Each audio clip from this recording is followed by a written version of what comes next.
Ms. Samuelson, you wrote that, and I think this is a really important point, because I want to suggest that corporations are not inherently evil.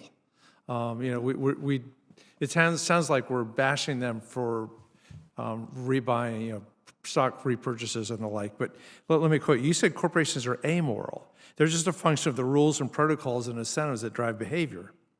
Right. And that we license corporations to create goods and services.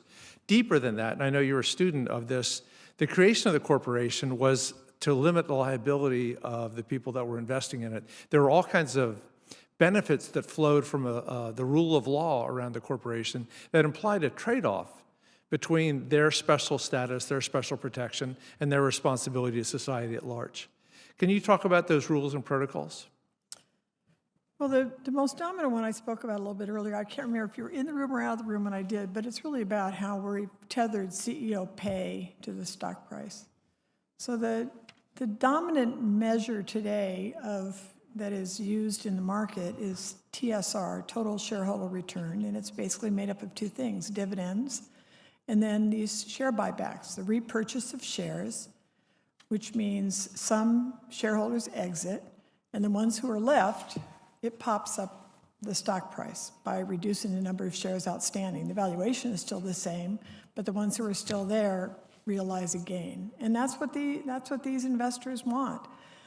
I think the tricky part about this is not, the public company is in massive decline. I think we have 50% as many public companies as we did something like 10 or 15 years ago. And they're in decline not because of kind of ESG investors, so-called ESG investors, which is really just this heightened moment now where investors of all kinds are starting to raise fundamental questions about risk and expressing, if you will, their desire for kind of clarity about what they're investing in. What is it actually realizing? And are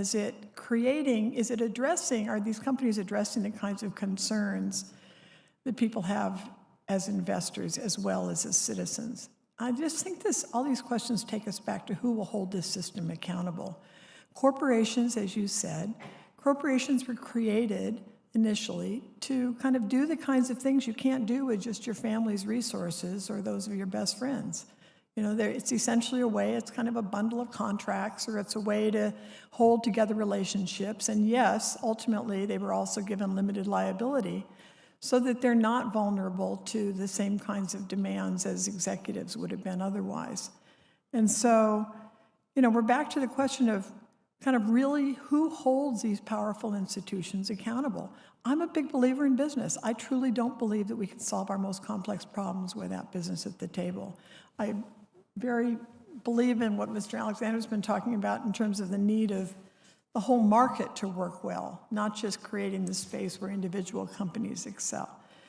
But I think it gets back to the question of who's really holding the system accountable. And frankly, investors are not going to do it. Investors are very, very inclined toward, price and convenience, just like the consumer is. They want it both ways. And I think today what's the most interesting thing on the kind of horizon is the degree to which employees have become a force here, where they're actually raising their voice and asking questions about what are we actually in the business to do? Are we doing it well? What does it look like? And what's my piece of this kind of puzzle? And so I think it's kind of it's an interesting time to be having this conversation, and we're hopeful that some of these questions that we're asking today will start to kind of align with the questions that executives themselves are asking about what job they have, as well as the questions investors are asking and employees themselves are asking.